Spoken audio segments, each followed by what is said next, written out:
नमस्कार साथियों, एक वीडियो निकल कर आ रहा है अभिसार शर्मा का, जिनका टाइटल है पाकिस्तान के खिलाफ इंडिया का मोर्चा, ओवैसी थरूर करेंगे पाकिस्तान को एक्सपोज। जिसका थंबनेल है एकजुट इंडिया, अंतर्राष्ट्रीय मैच पर थरूर ओवैसी देंगे पाकिस्तान को मुंह तोड़ जवाब। अब आप इसी रिएक्शन वीडियो में पूरा वीडियो जरूर देखना। इसमें अभिसार शर्मा पूरा का पूरा इस वीडियो में बताएंगे। आप हमारे चैनल पर नए हो तो चैनल को सब्सक्राइब जरूर कर लें, और फेसबुक पर नए हो तो फेसबुक वो पेज को फॉलो जरूर करें। इस वीडियो को आप पूरा जरूर देखें। मेरा हमेशा से मानना है दोस्तों कि पाकिस्तान को जब भी भारत ने एकजुट होकर जवाब दिया है, पाकिस्तान को मुंह की खानी पड़ी है। क्या आप जानते हैं दोस्तों, भारत अपना पक्ष रखने दुनिया के बड़े बड़े देशों में अपने 40 सांसदों को भेज रहा है। और सबसे बड़ी बात, भारतीय प्रतिनिधिमंडल का नेतृत्व दो बड़े चेहरे कर रहे हैं, कांग्रेस के सांसद शशि थरूर और एआईएमआईएम के सांसद असदुद्दीन ओवैसी। जी हां, इससे बेहतरीन मिसाल नहीं हो सकती दोस्तों एकता की, जो भारत अपनी तरफ से पेश कर रहा है। याद कीजिएगा, 90 के दशक में पाकिस्तान के खिलाफ सलमान खुर्शीद के नेतृत्व में जो प्रतिनिधिमंडल गया था, उसने पाकिस्तान को नाको चने चबवा दिए थे। जब अटल बिहारी वाजपेयी और फारूक अब्दुल्ला भारत की तरफ से गए थे और पाकिस्तान की ऐसी तैसी कर दी थी, क्योंकि 90 के उस प्रकरण में, 90 की उस घटना में पाकिस्तान का क्या मकसद था कि भारत को बदनाम किया जाए और भारत पर आर्थिक प्रतिबंध लगाए जाएं। मगर जब अटल बिहारी वाजपेयी और फारूक अब्दुल्ला गए थे तो पाकिस्तानी प्रोपेगेंडा को धराशायी कर दिया था। एक बार फिर ऑपरेशन सिंदूर में जबरदस्त जीत के बाद 40 सांसदों का एक प्रतिनिधिमंडल जा रहा है, और इससे बेहतरीन एकता की मिसाल नहीं हो सकती दोस्तों, खासतौर से तब जब शशि थरूर और असदुद्दीन ओवैसी इसका हिस्सा होने वाले हैं। क्योंकि आपने इस बात को माना होगा कि जब से पहलगाम में हमला हुआ है, उसके बाद से ये दो चेहरे, खासतौर से असदुद्दीन ओवैसी ने भारत की बात बखूबी रखी है, पाकिस्तान को एक्सपोज किया है, और हर गुजरते दिन के साथ पाकिस्तान एक्सपोज हो रहा है। इंतजार कीजिए दोस्तों, पाकिस्तान के प्रधानमंत्री शहबाज शरीफ ने किस तरह से पाकिस्तान को बुरी तरह से एक्सपोज कर दिया है, उसकी हम चर्चा करेंगे। मगर कांग्रेस के नेता जयराम रमेश ने इसका दिल से स्वागत किया है। उन्होंने कहा है कि इससे पहले भारतीय जनता पार्टी राजनीति करती रही है, मगर हम देश के साथ हैं। देखिए किस अंदाज में जयराम रमेश ने इसका स्वागत किया है कि किस तरीके से पाकिस्तान को इंटरनेशनल लेवल पे जो है घेरा जाए। क्या कुछ रीच आउट किया गया है सरकार की तरफ से? देखिए, मुझे भगवत गीता के पहले अध्याय में अर्जुन भगवान श्री कृष्ण को कहते हैं, यद्यप्येते न पश्यन्ति लोभोपहत चेतसः कुलक्षय कृतं दोषम मित्रद्रोहे च पातकम कथम न ज्ञेयम अस्माभिः पापादस्मान् निवर्तितुम कुलक्षय कृतं दोषम प्रपश्यद्भिर जनार्दन। हमने सर्वदलीय बैठक की मांग की। 2 बार सर्वदलीय बैठक हुए, प्रधानमंत्री वहां मौजूद नहीं थे। हमने मांग की थी वो अध्यक्षता करें उसकी, उन्होंने नहीं किया। खरगे जी ने और राहुल जी ने प्रधानमंत्री को खत लिखा, विशेष सत्र बुलाइए, आतंकवाद हमलों पर चर्चा कराइए, अगले क्या कदम लेने हैं उस पर बात कीजिए। वो भी नहीं मंजूर हुआ। इस बीच दूरदर्शन हमारे नेता खरगे जी को गद्दार कहते हैं, कांग्रेस पार्टी के नेताओं का बदनाम किया जाता है। कांग्रेस के नेता एकता और एकजुटता की मांग कर रहे हैं, दूसरी तरफ बीजेपी ऑपरेशन सिंदूर की राजनीतिकरण कर रही है। पर इसके बावजूद सर्वोपरि राष्ट्रीय हित सर्वोपरि है। जो अभी अभी सुनने में आया है कि एक प्रतिनिधिमंडल अलग अलग देशों में भेजा जाएगा, बहुदलीय प्रतिनिधिमंडल सांसदों का, इसमें ज़रूर कांग्रेस पार्टी अपने जो सांसद हैं उसको नियुक्त करेंगे। हम राष्ट्रीय हित पर हम निर्णय लेते हैं। राष्ट्रीय हित सर्वोपरि है, सुरक्षा सर्वोपरि है। हालांकि सर्वदलीय बैठक की मांग प्रधानमंत्री ने नहीं स्वीकारी, विशेष सत्र की मांग नहीं स्वीकारी। कांग्रेस पार्टी और कांग्रेस पार्टी के नेताओं का रोज बदनाम हो रहा है, ऑपरेशन सिंदूर का राजनीतिकरण हो रहा है। उसके बावजूद सरकार की ओर से अगर कोई इनविटेशन आता है, कोई मांग आती है कि एक बहुदलीय प्रतिनिधिमंडल में कांग्रेस पार्टी भी शामिल हो, हम जरूर शामिल होंगे। मैं जानता हूं दोस्तों आपके जहन में सवाल होगा कि यह प्रतिनिधिमंडल कैसा होने वाला है, इसका काम क्या होने वाला है, इसकी जिम्मेदारियां क्या होने वाली है। तो एक एक करके आपके स्क्रीन पर दोस्तों ये जानकारी आ रही है।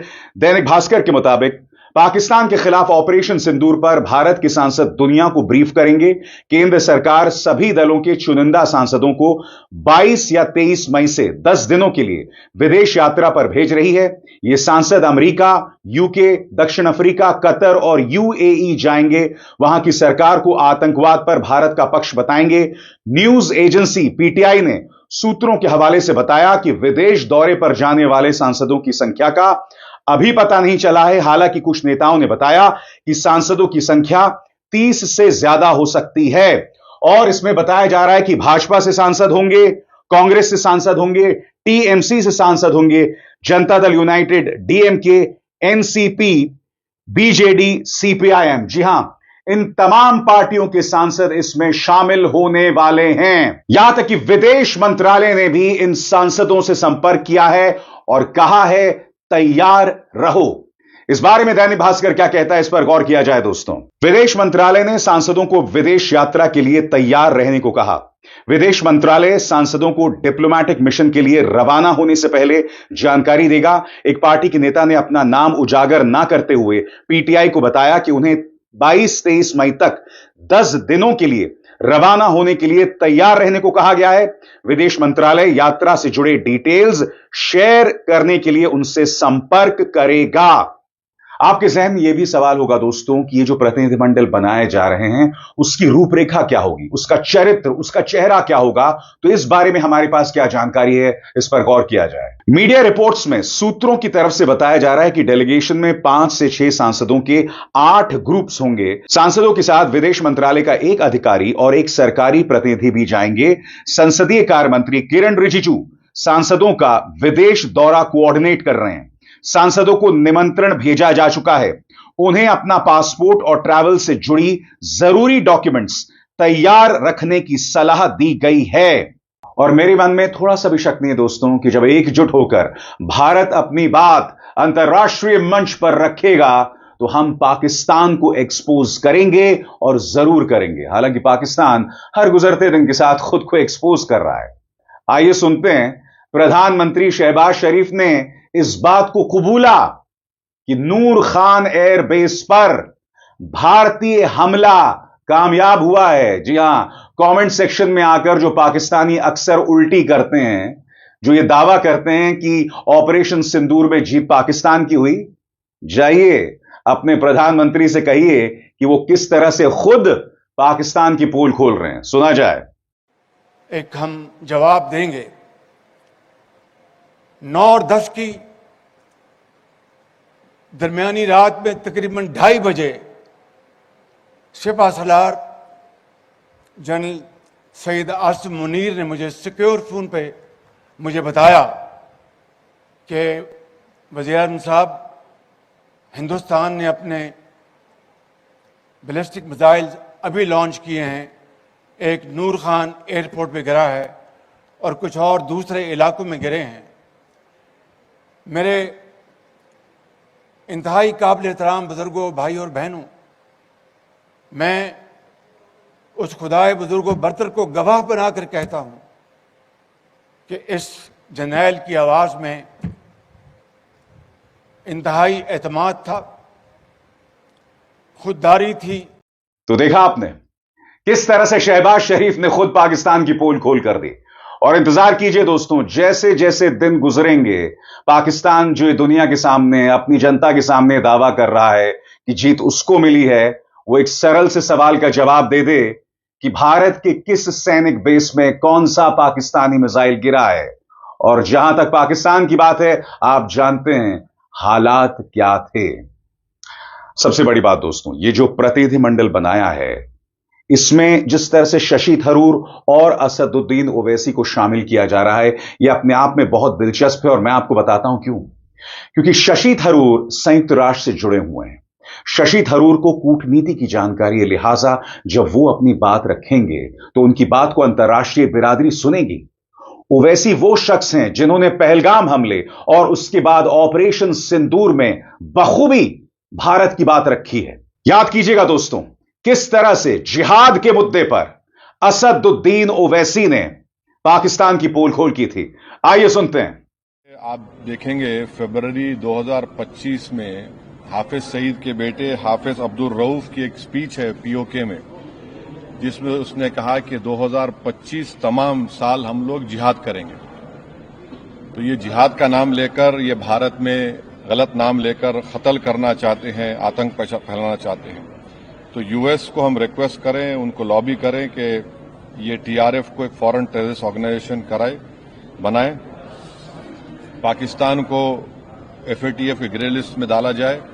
यूनाइटेड किंगडम से हमने ट्रेड डील किया है, अब क्या क्या बहुत सी चीजें कम हो जाएंगी, टैरिफ कम होगा। तो हम यूके गवर्नमेंट से कहें कि वो भी टीआरएफ को बैन करें और यूके ट्रेजरी पाकिस्तान को सैंक्शन करे। यूनाइटेड स्टेट्स से हम ट्रेड डील करने जा रहे हैं और यूएस प्रेसिडेंट ने कहा कि 0 टैरिफ होगा एग्रीकल्चर पर। तो ये मोर द रीजन है कि हम यूएस भी इसको कबूल करें। दोस्तों, 40 सांसदों का यह जो प्रतिनिधिमंडल गठित किया गया है, यह बहुत मायने रखता है, क्योंकि बहुत जरूरी हो जाता है कि भारत बेबाकी से, साफगोही से अपनी बात अंतर्राष्ट्रीय बिरादरी के सामने रखे। क्योंकि ऑपरेशन सिंदूर के बाद जीत के बावजूद जिस तरह से अंतर्राष्ट्रीय बिरादरी को भारत के साथ खड़े होना चाहिए था, उस तरह से ये बातें सामने उभर कर नहीं आई। इसमें यकीनन विदेश मंत्री एस जयशंकर की नाकामी है, जिन्हें मैं आजाद भारत के इतिहास का सबसे नाकारा विदेश मंत्री मानता हूं। मगर उसकी चर्चा कभी और। बहुत जरूरी हो जाता है कि भारतीय बात को रखा जाए, क्योंकि अभी कुछ दिनों पहले क्या हुआ था, पियर्स मॉर्गन नाम के एक पत्रकार हैं, उनकी टेलीविजन शो की डिबेट में भारत की तरफ से 2 विवादित कैरेक्टर्स थे और पाकिस्तान की तरफ से उनकी विदेश मंत्री और उनका कोई पत्रकार है शहजाद, जिनके बारे में मैं नहीं जानता हूं। भारत की तरफ से जो 2 लोग भारतीय पक्ष की नुमाइंदगी कर रहे थे इस डिबेट में, एक वो पत्रकार हैं जो राडिया टेप्स में फंस चुकी हैं, जी हां, पत्रकारिता का नाम बदनाम कर चुकी हैं, हम सब देख चुके हैं। और दूसरा शख्स था बियर बाइसेप्स, रणवीर अलाहाबादिया, हां वही शख्स जिसने इंडियाज गॉट लेटेंट को बंद करवाया था, यह कहकर कि क्या आप अपने मां बाप को सेक्स करते हुए देखना चाहते हैं या उनके साथ शामिल होना चाहते हैं। यह इंसान भारत का प्रतिनिधित्व कर रहा था इस डिबेट में, जो अपने आप में कितनी शर्मनाक बात थी। उस डिबेट में क्या हुआ क्या नहीं हुआ वो एक अलग मुद्दा है दोस्तों, मगर इससे ज्यादा शर्मिंदगी कुछ नहीं हो सकती है। मगर हां, जब ओवैसी, शशि थरूर, ये तमाम नेता अपनी बात रखेंगे तो दुनिया सुनेगी। क्योंकि असदुद्दीन ओवैसी न सिर्फ जिहाद के मुद्दे पर पाकिस्तान को एक्सपोज कर रहे हैं, बल्कि पाकिस्तान पर आर्थिक प्रतिबंध लगाने की भी बात कर रहे हैं। उन्होंने, याद कीजिएगा, मंच पर खड़े होकर कहा था कि पाकिस्तान को हमें एकजुट होकर जवाब देना है। सुनिए उन्होंने क्या कहा था। ऐसे नाजुक वक्त पे भारत को एक होकर जो पड़ोसी दुश्मन है उसके खिलाफ अगर जवाब देना है तो हमको मुत्तहिद रहना पड़ेगा। पाकिस्तान यही चाहता है, आईएसआई यही चाहती है, एलईडी यही चाहता है कि इस मुल्क में हिंदू और मुसलमानों में और इख्तलाफात बढ़े। तो जो टीवी चैनल पर बैठकर अपने टीआरपी रेटिंग के लिए गंदगी बक रहे हैं, मैं तुमसे कह रहा हूं, कम से कम थोड़े दिन तो ठहर जाओ, थोड़े दिन तो ठहर जाओ। तुम तो साल के 12 महीने रोज तुम बकवास बकते हो, मगर ये वक्त नहीं है। इस वक्त पर मुल्क को मुत्तहिद रहना है। और यही नहीं, बिलावल भुट्टो को जो करारा जवाब ओवैसी ने दिया था वो काबिल तारीफ था, जब ओवैसी ने यह कहा था कि बिलावल अपनी मां को ना भूलें जिन्हें उन्हीं के आतंकवादियों ने मौत के घाट उतार दिया था। सुनिए ओवैसी ने बिलावल भुट्टो को किस कदर मुंहतोड़ जवाब दिया था। बिलावल भुट्टो ने कहा है कि पानी अगर बंद करेंगे तो खून की नदियां बहेगी। छोड़िए ना, बचपने की बातें नहीं करना। उनके नाना से क्या हुआ था उनको नहीं मालूम। उनकी वालदा से क्या हुआ था उनको नहीं मालूम। उनकी वालदा को दहशतगर्द मार दिया तो कम से कम उन्होंने तो ये बात नहीं करना। आप किससे बात कर रहे हैं? आप क्या बोल रहे हैं? आपको अंदाजा भी है जब तक अमेरिका आपको यहां से वहां से कुछ नहीं था तो आप मुल्क नहीं चाह सकते। आप हमारे को आंखें दिखा रहे हैं आप। और फिर शाहिद आफरीदी, जिसे ओवैसी ने जोकर करार दिया था, और अपने चिर परिचित अंदाज में सुना जाए। शहीद अफरीदी ने ऐसा स्टेटमेंट किया है, भारत खुद भी अपने लोगों को मारता है और फिर बाद में हमारे ऊपर नाम लेता है। कौन है जी ने? शहीद अफरीदी कौन है? कौन है इन्हें? नाटक है क्या ये? छोड़ो ना, तुम क्या जोकरों का नाम ले रहे मेरे सामने? छोड़ो ना इन लोगों को, क्या बात उनको।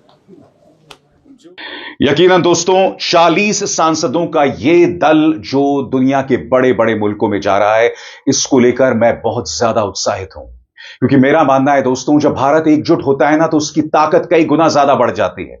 और हमने इतिहास में से बार बार प्रमाणित किया है, देश के सामने जब भी कोई बड़ी समस्या आई है तो हमने एकजुट होकर उस समस्या का सामना किया है। इसीलिए मैं बार बार आपके सामने वो मुद्दे उठाता रहता हूं जो गोदी मीडिया कभी नहीं उठाता। इसीलिए मैं बार बार सत्ताधारी पॉलिटिकल पार्टी भाजपा से कहता हूं कि सैनिकों के शौर्य पर वोट की राजनीति मत कीजिए, विपक्ष को बदनाम मत कीजिए, क्योंकि भारत का पक्ष हम एकजुट होकर ही रखेंगे। भाजपा को भी पता होना चाहिए कि उनके पास वो टैलेंट की कमी है, जो टैलेंट हमें ओवैसी और शशि थरूर में दिखाई देता है। लिहाजा एकजुट होकर ही भारत अपनी बात कह सकता है। एक बार फिर सल्यूट इंडियन आर्मी को, और सल्यूट हमारे सांसदों को, जो आने वाले दिनों में पाकिस्तान की बखिया उधेड़ने वाले हैं।